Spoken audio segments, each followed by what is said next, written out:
This wasn't supposed to be a home. It started out as a place to sit by the creek, nothing more. But somewhere between the first hole we dug and the last board we put up, we stopped building a cabin and started building a life we didn't know we needed.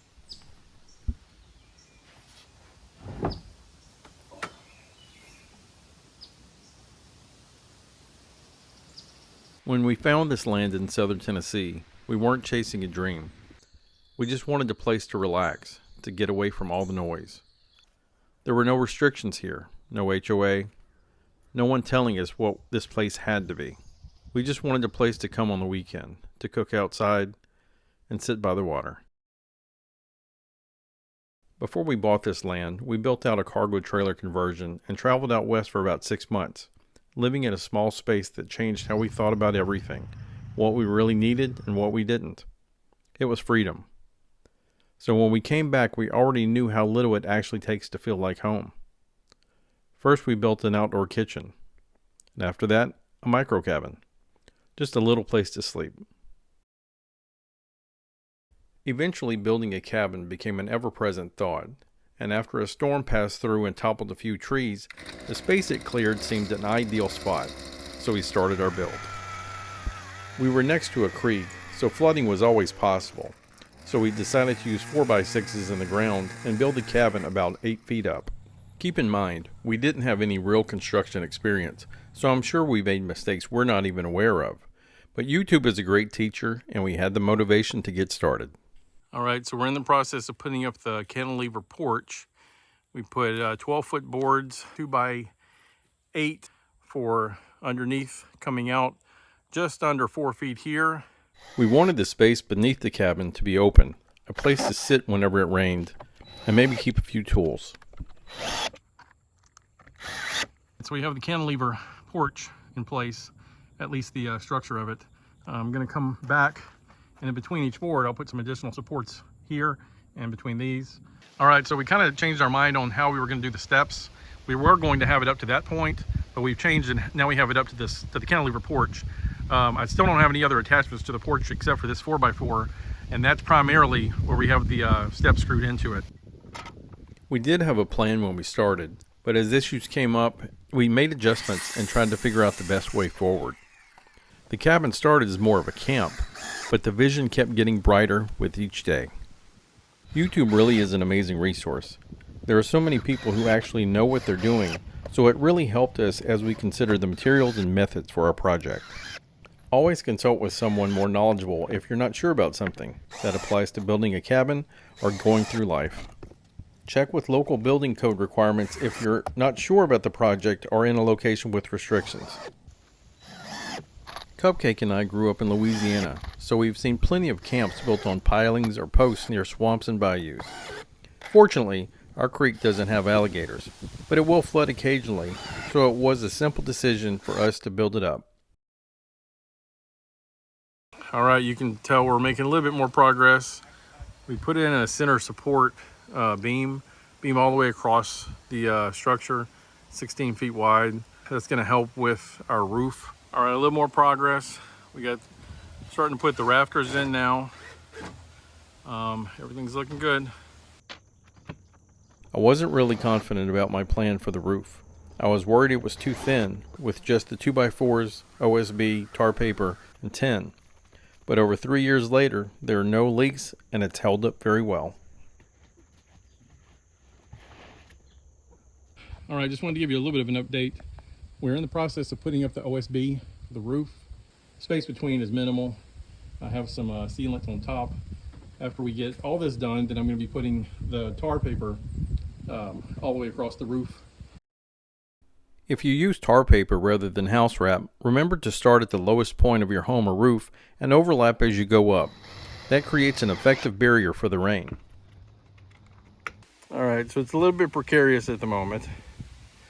I'm up on the roof. We got most of the corrugated tin on. I more or less left myself a little hatch to get up and down because I wanted to make sure I was able to get most of the tin done. I got a little bit more to go, but it makes it much easier being able to get up here. And you can also see I still need another stretch of tar paper. But it's been pretty windy today, so it's kind of chilly up here, but it's not too bad. And you can see what our view is going to be, which is pretty nice. We use pre-made water-resistant panels from Lowe's for our exterior walls. They are easy to trim and have held up very well.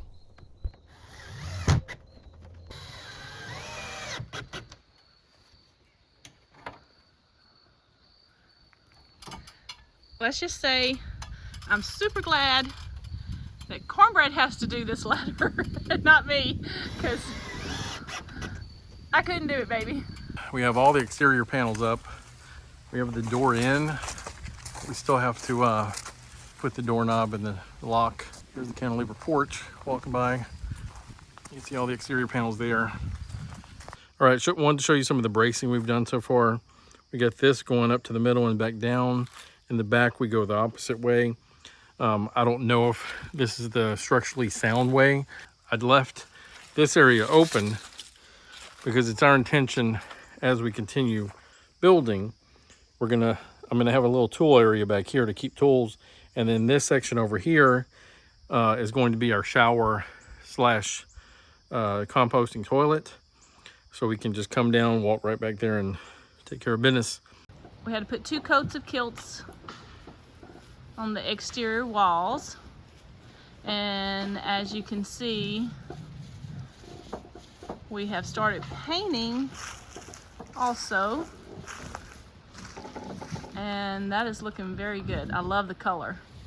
All right, we have our front door in too. I got it painted. It's called iron ore, I think, as far as the black or the very dark gray. Got our door set in here.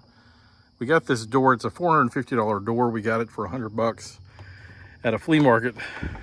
Great shape. I put in the lock system here. Well, not the lock system, but just the handle and the deadbolt. We framed out and used basic windows and standard pink insulation. We used shiplap for the walls that was easy to install with our brad nailer and air compressor.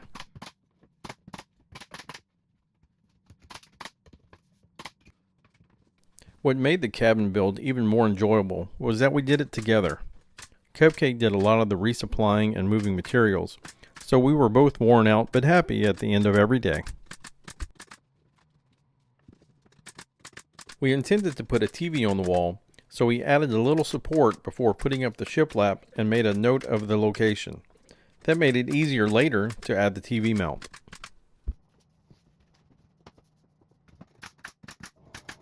So I'm putting down a wood floor. I'm using 1x8 by 12 boards. I'm cutting them as needed, but I'm really happy with the way this is looking right now. I've pre-stained the boards to make it easier putting them in, and I'm using an air gun to get them into the deck. Okay, so as you can see, we got the pantry completed.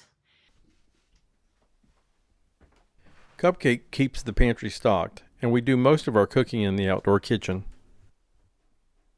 The cabin was off-grid for about 2 years before we put an RV pole out in front and ran power back to the cabin with the help of my dad. Our 18,000 BTU propane heater keeps us warm even on the coldest of nights, and we only use minimal electricity, with our monthly bill being about $25. As with any home, we're not quite done and have many ideas on what comes next. I will be adding a porch cover and rails very soon, as well as potentially closing in the back deck for extra storage and maybe even an upstairs shower. It has been just over 3 years since we completed our cabin build, and saying we love it is an absolute understatement. It's a project that helped us find a new direction in life, and I hope it might give you encouragement on your road as well. If you have any questions or suggestions, let us know. If you enjoy simple living, cargo trailer conversions, boondocking, and cheap travels, we'd appreciate it if you consider subscribing. Thanks for watching, and we'll see you soon on a new adventure.